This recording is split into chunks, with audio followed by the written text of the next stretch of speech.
चलिए जय हिंद दोस्तों, welcome again to the tax club by C Rohit Shrivastava. उम्मीद करता हूँ आप लोग सब बहुत बढ़िया हो। लास्ट वीडियो में बिलेटेड रिटर्न और एक सेक्शन 234F फीस के बारे में मैंने डिस्कशन करा था और मैंने ये भी बात बोली थी कि साहब आपकी जो बाकी सेक्शन है 139(3) लॉस रिटर्न वगैरह के हम आगे डिस्कशन करेंगे। तो आज का जो टॉपिक है वो है रिटर्न लॉस होते वक्त रिटर्न फाइल करना मैंडेटरी क्यों होता है, किस सेक्शन के अंदर रिटर्न लॉस की रिटर्न फाइल करी जाती है, कब तक फाइल करी जा सकती है और किन लॉस के लिए रिटर्न फाइल कर सकते हैं। ऐसा नहीं किसी भी लॉस के लिए रिटर्न फाइल कर सकते हैं, ऐसा नहीं है, कोई भी लॉस ऐसे कैरी फॉरवर्ड नहीं हो जाता।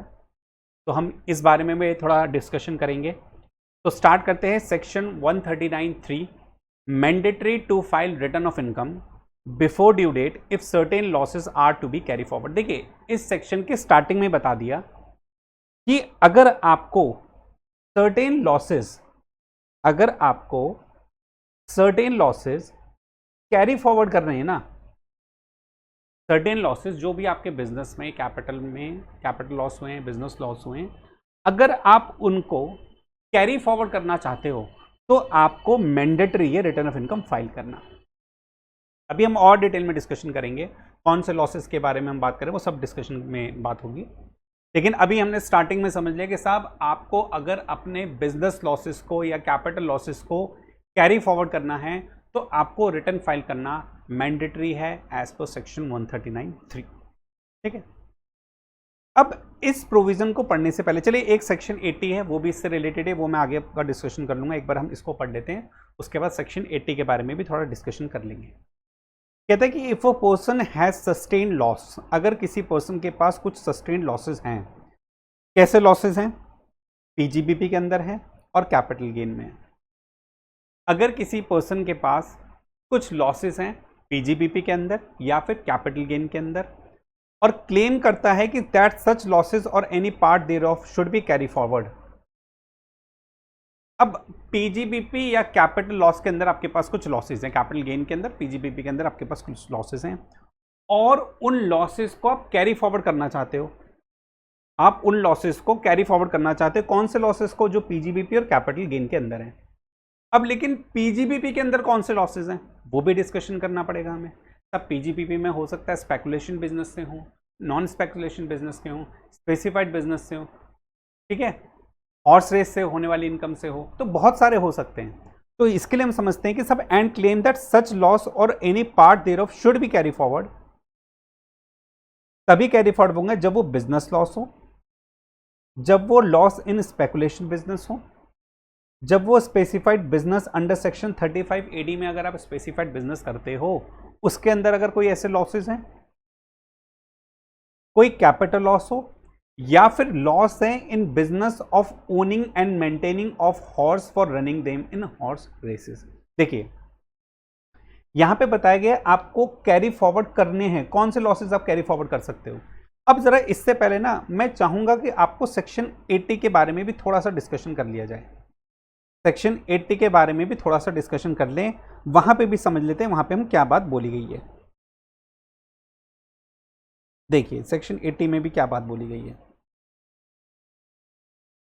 As per section 80 business loss. अब देखिए यहां पर ये जो 5 बातें लिखी है ना, ये सेम हमने सेक्शन 139(3) के अंदर भी लिखी हुई है, ये सेम बात है। क्यों? क्योंकि वहां पर हम कह रहे हैं कि रिटर्न फाइल करनी है लॉस की जब आपको अपने लॉसेस कैरी फॉरवर्ड कराने हो। कौन से लॉसेस कैरी फॉरवर्ड कराने हो? ये वाले लॉसेस कैरी फॉरवर्ड कराने हो। बिजनेस लॉस, अब यहां पे कहता है as per section 80 business loss section 72(1), specified business loss section 73(2), loss from specified business under section 35AD के अंदर जो बिजनेस करते हो उसका loss section 73A(2), loss under head capital gain section 74, loss from activity of owning and maintaining race horse under section 70A(3). As per section 80 ये 5 तरह के losses, sorry as per section 83 ये 5 तरह के losses which has not been determined in pursuance of a return under section 139(3) can not be carry forward and set off. इसमें बड़ी ही simple बात बोल दी कि आपके ये जो 5 लॉसेज हैं अगर आप इनको कैरी फॉरवर्ड कराना चाहते हो, आपने set of and carry forward, set of and carry forward and set of वाला चैप्टर अगर पढ़ा होगा तो वहां पे भी बात लिखी है कि साहब आप अपने बिजनेस जो भी लॉसेस होते हैं, अगर आप उस ईयर में उसको एब्जॉर्ब नहीं करा पाते हो तो आप उसको नेक्स्ट ईयर ले जाके एब्जॉर्ब करा सकते हो। ये बात हमने पढ़ी होगी। तो सेक्शन 80 में भी कहता है कि आपके जो 5 लॉस है ना, business loss, speculation loss, specified business के लॉस, कैपिटल लॉस और घोड़े वगैरह के जो बिजनेस करते हैं उससे होने वाले लॉस, इन लॉस को अगर आप कैरी फॉरवर्ड कराना चाहते हो तो आपको सेक्शन 139(3) के अंदर लॉस ऑफ रिटर्न फाइल करनी पड़ेगी, which has not been determined in pursuance of a return under section 139(3) can not be carry forward, thus assessee must have filed a return of loss under section 139 in order to carry forward and set off of such losses. Such a return of loss should be filed within the time allowed under section 139(1). ठीक है, अब इतनी बात हमने पढ़ के छोड़ दी कि सेक्शन 80 भी कहता है कि अगर आपको लॉस को कैरी फॉरवर्ड करा के सेट ऑफ करना है, देखिए दो बातें होती है, एक होता है सेट ऑफ, एक होता है carry forward and set of. Set of होता है कि भैया आपका मान लीजिए आपका पीजीबीपी हेड में आपका 1 लाख रुपए का लॉस था, ठीक है, और इनकम फ्रॉम अदर सोर्स में आपका 1 लाख रुपए का प्रॉफिट था। तो आपने अपने इस प्रॉफिट को इस लॉस से सेट ऑफ कर दिया और मेरी इनकम आ गई नील। ठीक है, ये तो हो गया सेट ऑफ। मैं कह रहा हूं कि सेट ऑफ तो आपने करंट प्रीवियस ईयर में कह दिया, लेकिन आपकी मान लीजिए इसमें कोई इनकम नहीं थी, फॉर एन एग्जांपल आपकी कोई इनकम नहीं थी, यहां पर आपका पीजीबीपी में 1 लाख रुपए का लॉस है। इस लॉस को मैं क्या करूं भैया, नेक्स्ट ईयर ले जाओ, कैरी फॉरवर्ड करा लो और वहां पर किसी हेड पीजीबीपी में या जिस हेड से वो सेट ऑफ किया जा सकता है वहां पर ले जाके सेट ऑफ करा लेना। तो सेक्शन 80 जो बात कर रहा है ना, वो सेट ऑफ की बात नहीं कर रहा, वो कह रहा है कि carry forward and set of. इस ईयर तो सेट ऑफ कर लो, कोई दिक्कत नहीं है, रिटर्न ऑफ लॉस फाइल करी ना, हमें उससे मतलब नहीं, सेट ऑफ कर लो, लेकिन नेक्स्ट ईयर अगर कैरी फॉरवर्ड कराना है तो रिटर्न ऑफ लॉस फाइल करनी पड़ेगी। ठीक है, अभी हम इसको इतना यहीं पर छोड़ देते हैं।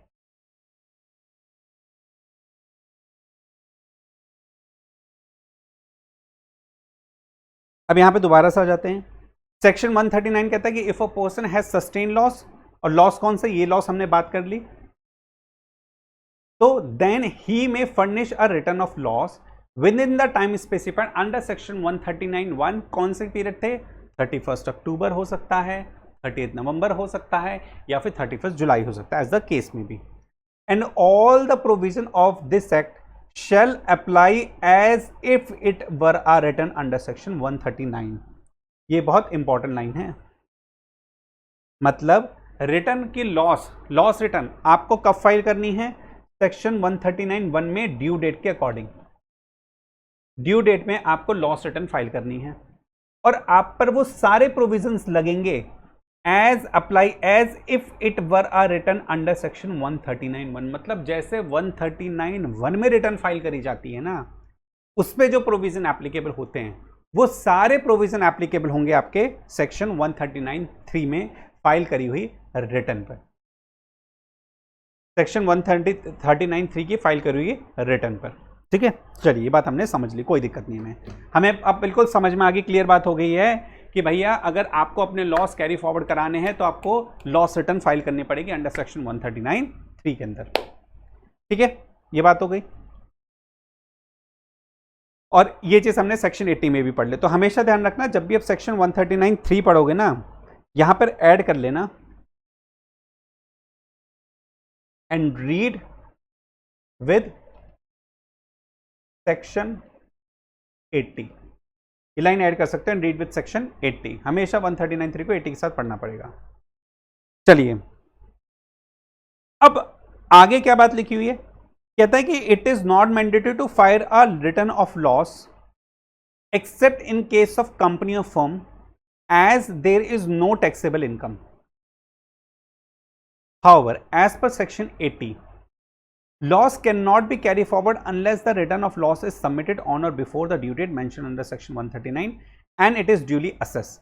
If the return of loss is not submitted or submitted after the due date, loss cannot be carried forward.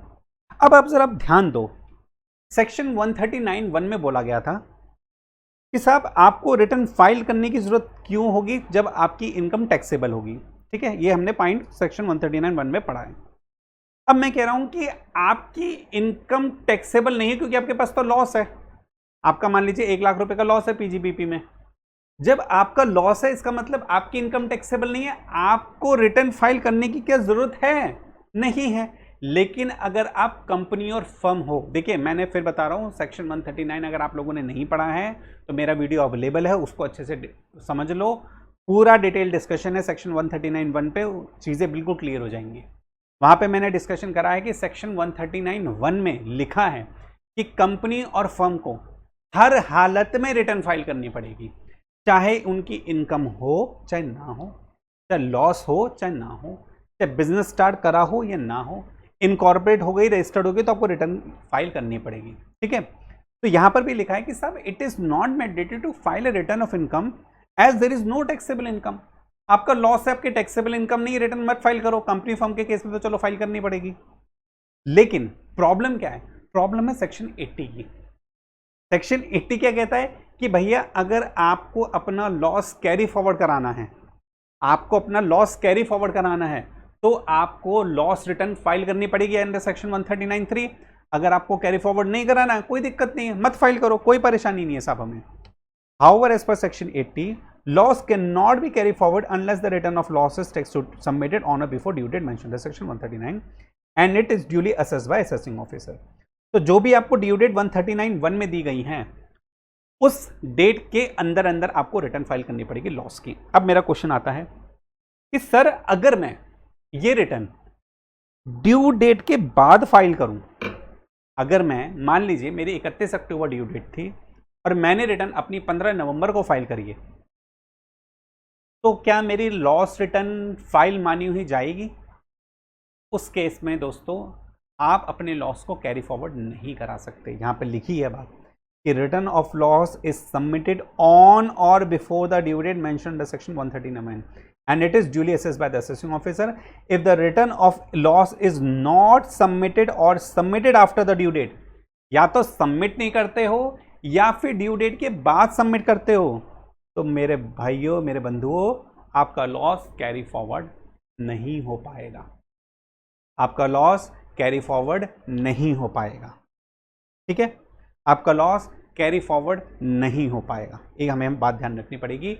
इसलिए ड्यू डेट पे लॉस की रिटर्न फाइल करना बहुत आवश्यक है आपके लॉसेस को कैरी फॉरवर्ड करने के लिए। देखो मैं फिर बार बार बोल रहा हूं, मैं कैरी फॉरवर्ड की बात कर रहा हूं, लेकिन आप सेट ऑफ कराना सेट ऑफ करा लो, लेकिन आपको नेक्स्ट ईयर लेके जाना है, वहां नेक्स्ट ईयर कैरी फॉरवर्ड कराने के पे सेट ऑफ करानी है, तो भैया आपको लॉस रिटर्न फाइल करनी पड़ेगी। ठीक है, एक बात ये हो गई। अब मुझे एक बात बताइए, इस वाले प्रोविजन में इसको मैं रब कर देता हूं, जो लिखवाना था आपने लिख लिया होगा। हमने पढ़ा कि if a person has sustain loss, PGBP और कैपिटल गेन, दो लॉसेस की बात करी है, और पीजीबीपी के अंदर भी business loss, speculation loss, specified business का लॉस, कैपिटल लॉस और हॉर्स रेसेस वगैरह वाला लॉस। लेकिन आपने क्या यहां पर हाउस प्रॉपर्टी के लॉस की बात पढ़ी? आपने क्या सेक्शन 71(b) में जो हाउस प्रॉपर्टी का लॉस कैरी फॉरवर्ड कराया जाता है एज पर सेक्शन 71(b), क्या हमने उससे रिलेटेड बात करी? हमने क्या सेक्शन 71(b) की बात करी? Loss carry forward under head house property. क्या हाउस प्रॉपर्टी में लॉस हो सकता है? बिल्कुल हो सकता है। मान लीजिए मेरी कोई रेंटल इनकम नहीं थी, मेरा इंटरेस्ट जा रहा है। भाई मान लीजिए मेरी कोई हाउस प्रॉपर्टी में इनकम नहीं है, लेकिन मैंने म्युनिसिपल टैक्सेस गए हैं, मैंने इंटरेस्ट पे करा है लोन वगैरह पे, जो भी कंस्ट्रक्शन के लिए जो भी लोन लिया था उस पर मैंने इंटरेस्ट दिया। हाउस प्रॉपर्टी में टैक्स डिडक्शन मिलती है, उसकी बिल्कुल डिडक्शन मिलती है, तो वो मेरा लॉस हुआ। हाँ जी, वो मेरा लॉस हुआ, लेकिन उसको तो हमने नहीं कहा। क्या इसका मतलब ये हुआ कि उसके लॉस को मैं कैरी फॉरवर्ड करा सकता हूं? चाहे इनके लिए तो कहा है कि भैया रिटर्न आपको टाइमली फाइल करनी पड़ेगी, submitted on or before the due date, लेकिन हाउस प्रॉपर्टी यहां पे बात नहीं करेगी। इसका मतलब ये होगा कि हाउस प्रॉपर्टी के लॉस को कैरी फॉरवर्ड कराने के लिए अगर मैं रिटर्न लॉस की return related to house property का अगर कोई हेड है, लॉस है, उसकी रिटर्न लेट भी फाइल कराऊं, ड्यू डेट के बाद फाइल कराऊं, तो क्या मैं कैरी फॉरवर्ड कर सकता हूं? Loss under section 70B under head house property can be carried forward even if the return is filed late. इसका मतलब हाउस प्रॉपर्टी के लॉस को कैरी फॉरवर्ड कराने के लिए मैं अगर रिटर्न लेट भी फाइल कर रहा हूं तो भी मैं कैरी फॉरवर्ड करा सकता हूं, लेकिन बिजनेस लॉस हो, स्पेकुलेशन लॉस हो, स्पेसिफाइड बिजनेस का लॉस हो, कैपिटल लॉस हो, घोड़ों से रिलेटेड होने वाले बिजनेस का लॉस हो, इनके अगर लॉस को कैरी फॉरवर्ड कराना है तो आपको रिटर्न टाइम पे फाइल करनी पड़ेगी। लेकिन अगर हाउस प्रॉपर्टी के लॉस को कैरी फॉरवर्ड कराना है तो रिटर्न लेट भी फाइल करी है तो भी कोई दिक्कत नहीं है साहब, ठीक है, तो भी कोई दिक्कत नहीं है, आप अपना कैरी फॉरवर्ड करा सकते हैं लॉस, ठीक बात है। दूसरी बात, अनएब्जॉर्ब डेप्रिसिएशन होता है, आपने पढ़ा होगा पीजीबीपी हेड के अंदर कि साहब आपका मान लीजिए कोई अनएब्जॉर्ब डेप्रिसिएशन है,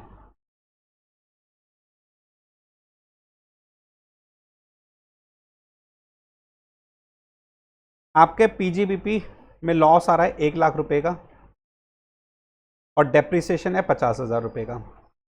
अब एक बात बताइए, जब ऑलरेडी आपका 1 लाख रुपए का लॉस है तो डेप्रिसिएशन को कहां लेके जाऊं मैं, कहां एब्जॉर्ब, कहां सेट ऑफ कराऊं? तो ये तो प्रॉब्लम है। तो मैं क्या करूंगा, इस जो अनएब्जॉर्ब डेप्रिसिएशन है क्या इसको कैरी फॉरवर्ड कर सकता हूं, या मैं ये कह सकता हूं पीजीबी में कोई इनकम नहीं हुई, जीरो इनकम हुई है, तो ये जो अनएब्जॉर्ब डेप्रिसिएशन इसको मैं क्या करूं, इसको मैं कैरी फॉरवर्ड करा सकता हूं, नेक्स्ट ईयर लेके जा सकता हूं? हाँ सर, नेक्स्ट ईयर लेके जा सकता हूं। तो यहां पे लिखा है कि साहब आपका वो डेप्रिसिएशन जो एब्जॉर्ब नहीं हो पाया क्योंकि आपके बिजनेस की इनकम ही नहीं थी, अगर इनकम होती तो मैं उस इनकम को लेस कर लेता हूं अपने डेप्रिसिएशन, लेकिन इनकम थी नहीं तो मुझे क्या है, अनएब्जॉर्ब डेप्रिसिएशन बचा। तो कहता है कि unabsorbed depreciation can be carried forward even if the return of loss is submitted after the due date। इसका मतलब हाउस प्रॉपर्टी और अनएब्जॉर्ब डेप्रिसिएशन दोनों का ऐसा केस है जिसमें अगर आप रिटर्न लेट भी फाइल कर रहे हो तो भी आप अपने लॉस को कैरी फॉरवर्ड कर सकते हो, तो भी अपने लॉस को कैरी फॉरवर्ड कर सकते हो। अच्छा, ऐसा क्यों है? देखिए, ऐसा इसलिए है क्योंकि जो अनएब्जॉर्ब डेप्रिसिएशन का सेक्शन है ना, वो सेक्शन है 32 सबसेक्शन 2, और यहां पर जो हम सेक्शन की बात कर रहे हैं वो हम सेक्शन 74, 73A या 72 जो भी बात थी, हम इनसे रिलेटेड 72, 73, 73A, 74, 74A इससे रिलेटेड बात कर रहे थे। अनएब्जॉर्ब डेप्रिसिएशन सेक्शन 32(2) गवर्न करता है, वहां पर ऐसी कोई रूलिंग नहीं है। इसका मतलब ये हुआ कि अनएब्जॉर्ब, देखिए अनएब्जॉर्ब डेप्रिसिएशन को मैंने कैरी फॉरवर्ड कर दिया लेकिन मैंने रिटर्न फाइल लेट करी थी, क्या मैं कैरी फॉरवर्ड कर सकता हूं? हाँ सब कैरी फॉरवर्ड कर सकते हो, क्योंकि सेक्शन 32 सबसेक्शन 2 पे ये रूलिंग एप्लीकेबल नहीं होती। अब क्वेश्चन आता है, हाउस प्रॉपर्टी में क्यों ऐसा करा गया? हाउस प्रॉपर्टी में क्यों नहीं? क्यों बाकी प्रोविजंस में, क्यों बाकी सोर्स ऑफ जो आपके लॉसेज हैं उस पे गवर्नमेंट ने कहा कि नहीं भैया ड्यू डेट तक फाइल कर दो, लेकिन हाउस प्रॉपर्टी में कहते कोई बात नहीं आगे भी फाइल कर दो, कोई दिक्कत नहीं। ऐसा क्यों करा गया ये भी समझ लेते हैं, ऐसा क्यों करा गया। देखिए, जब लॉस की रिटर्न फाइल करी जाती है तो गवर्नमेंट चाहती है कि आप जितनी जल्दी से जल्दी रिटर्न हो ना उतनी जल्दी से जल्दी रिटर्न फाइल कर दो। क्यों? ताकि आप अपने लॉसेज में ना मैनिपुलेशन ना कर पाओ, जितना जल्दी होगा उतने से जल्दी रिटर्न फाइल कर दो। हम नहीं चाहते कि आप अपने लॉसेज में, आपको टाइम मिले, रिटर्न फाइल करने का टाइम मिले और आप अपने लॉसेज को मैनिपुलेट करो। लेकिन हाउस प्रॉपर्टी में क्या मैनिपुलेशन होगी? उसमें म्युनिसिपल टैक्सेस होते हैं, इन एक्सपेंस लॉस, या आपका बैंक में जो लोन वगैरह आपने लिया है हाउस लोन, उस पर दिया जाने वाला इंटरेस्ट, तो एक वो एक्सपेंस होता है। इसके अलावा और क्या लॉसेस हो सकते हैं? तो वहां पर ना मैनिपुलेशन का कोई चांसेस है ही नहीं, वहां पर मैनिपुलेशन का कोई चांसेस है ही नहीं। इसी वजह से हाउस प्रॉपर्टी में कह दिया गया कि अगर ड्यू डेट के बाद भी रिटर्न फाइल करते हो तो हम उसको कैरी फॉरवर्ड करने देंगे, लेकिन बाकी हेड में ऐसा पॉसिबल नहीं होगा। चलिए आगे देखते हैं।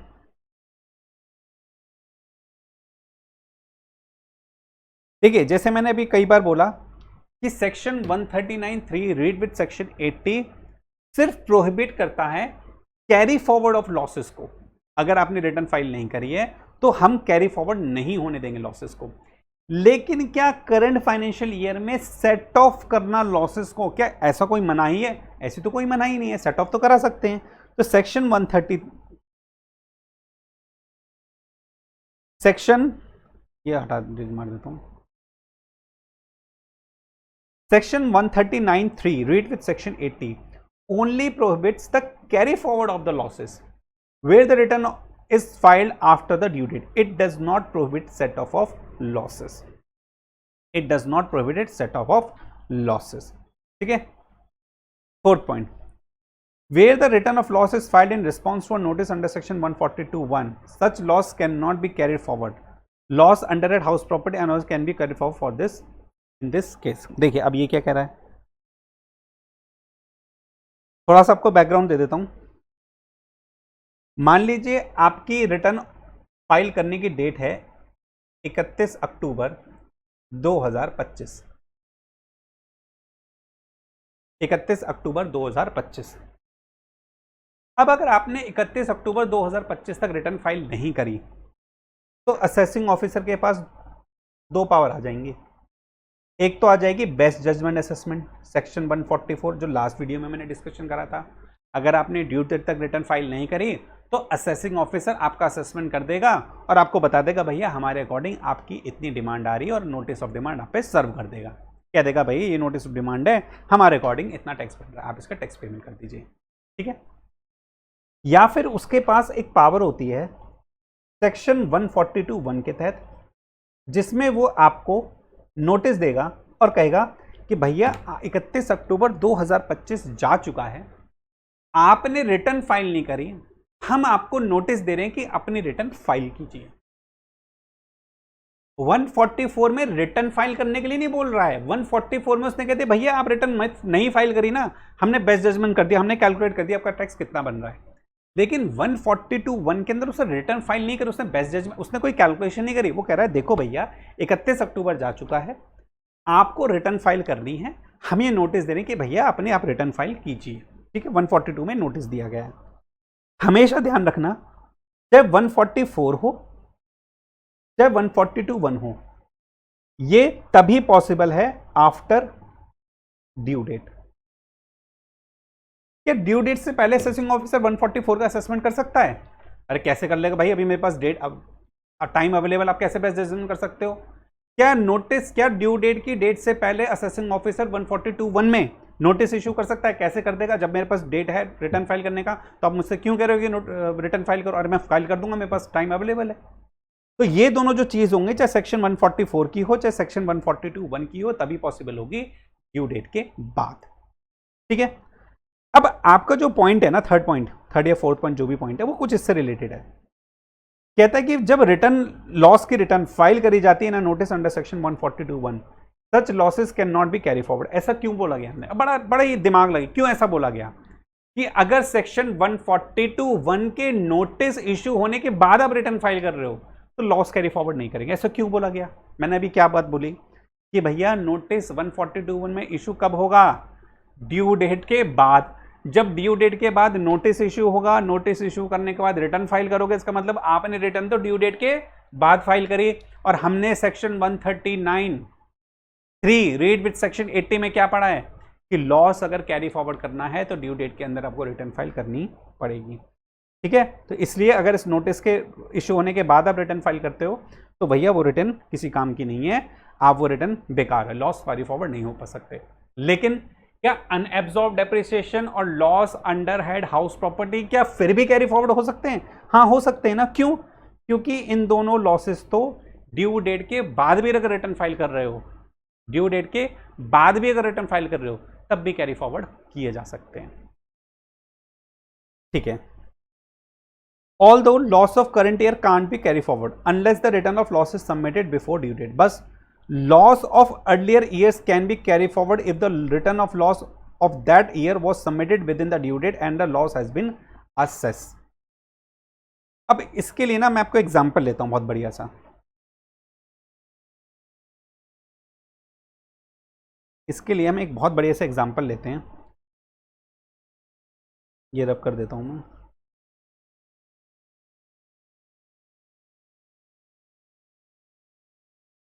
देखिए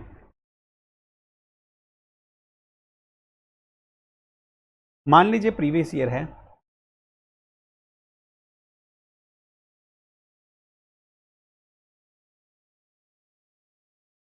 2024-25.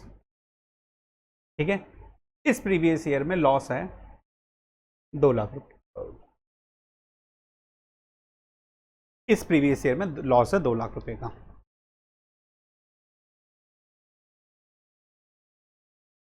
और ब्रॉड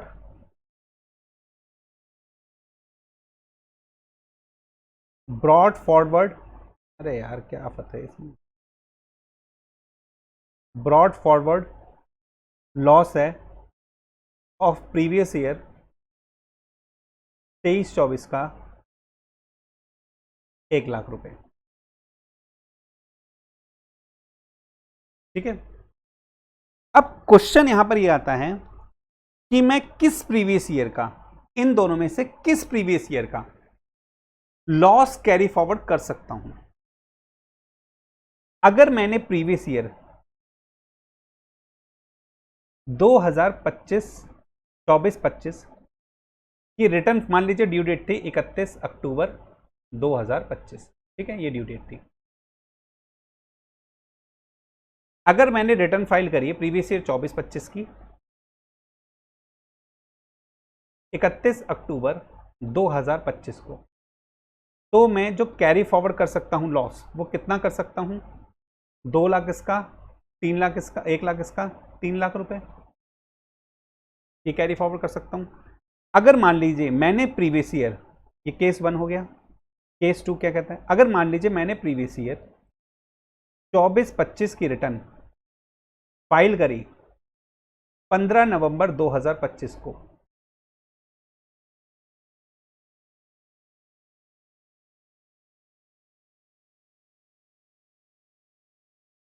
तो कैरी फॉरवर्ड लॉस मेरा कितना हो जाएगा। अब मैं कह रहा हूं ड्यू डेट के बाद आपने रिटर्न फाइल करी है, इसका मतलब कैरी फॉरवर्ड लॉस 0 होगा।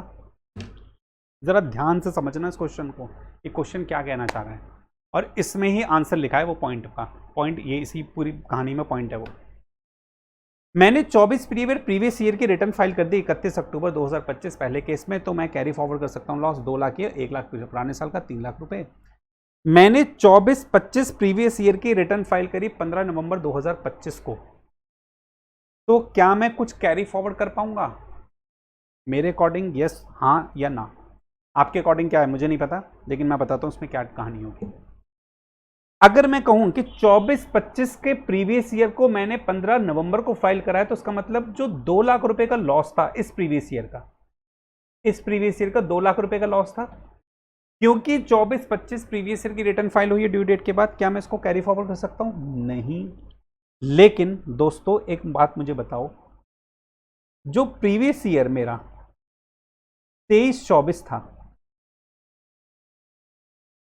मैंने 23-24 की रिटर्न टाइम पे फाइल करी होगी, तभी तो मैं ब्रॉड फॉरवर्ड लेस लेके आऊं उसको 24-25 में।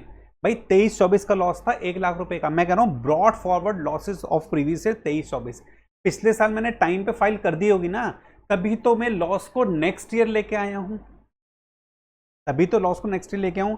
मैंने 24-25 की रिटर्न टाइम पे फाइल नहीं करी, तो 24-25 के लॉस को मैं कैरी फॉरवर्ड नहीं कर सकता ना। लेकिन जो रिटर्न मैंने टाइम पे फाइल कर दी थी प्रीवियस ईयर 23-24 की, उसको मैं 24-25 में कैरी फॉरवर्ड करके लाया, यहां पे भी एब्जॉर्ब नहीं हुआ। क्या मैं इसको आगे कैरी फॉरवर्ड कर सकता हूं, यस, मैं इसको आगे भी कैरी फॉरवर्ड कर सकता हूं, क्योंकि इस प्रीवियस ईयर की रिटर्न मेरी टाइमली फाइल हो गई थी एज पर सेक्शन 139(1) के तहत। तो मुझे समझना पड़ेगा कि सब जिस प्रीवियस ईयर का मुझे लॉस कैरी फॉरवर्ड करना है, उस प्रीवियस ईयर की रिटर्न मैंने कब फाइल कर दी थी।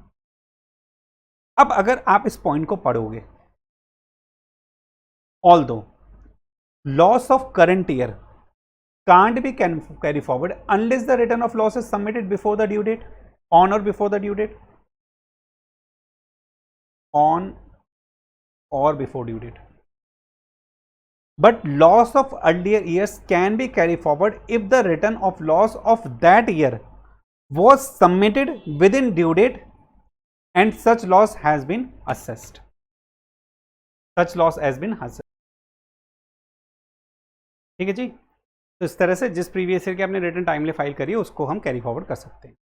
Last point, A return of loss has to be filed by the assessee in his own interest, and the non-receipt of a notice from the assessing officer require him to file the return cannot be valid excuse under any circumstances for the non-filing of the return. अब एक बंदे थे साहब महाशय, उन्होंने return file नहीं करी और अपने लॉस को कैरी फॉरवर्ड करा रहे थे। असेसिंग ऑफिसर ने रिटर्न पकड़ ली, उन्होंने कहा ये क्या कर रहे हो साहब आप, जब आपने लॉस की रिटर्न फाइल ही नहीं करी तो अपना लॉस कैसे कैरी फॉरवर्ड कैसे कर रहे हो? तो उन्होंने कहा साहब मुझे ना नोटिस नहीं आया सेक्शन 142(1) में कि आप रिटर्न फाइल करो, मुझे नोटिस आया नहीं, इसलिए मैंने रिटर्न फाइल करी नहीं, मैंने बाद में रिटर्न फाइल कर दी। तो कहता है कि साहब आपके पास नोटिस नहीं आया ना, ये एक्सक्यूज नहीं दे सकते हो कि आपने रिटर्न फाइल इसलिए नहीं करी क्योंकि आपके पास नोटिस नहीं आया था। Return of loss has to be filed by the assessee, उसको अपने इंटरेस्ट में फाइल करनी है। Non receipt of notice from the assessing officer require him to file the return can not be a valid excuse under any circumstances for the non filing of such return. ठीक है जी, तो ये हो गए आपके 5 point complete. अब इससे related और क्या क्या बातें हो सकती है जरा मैं वो देख लेता हूं।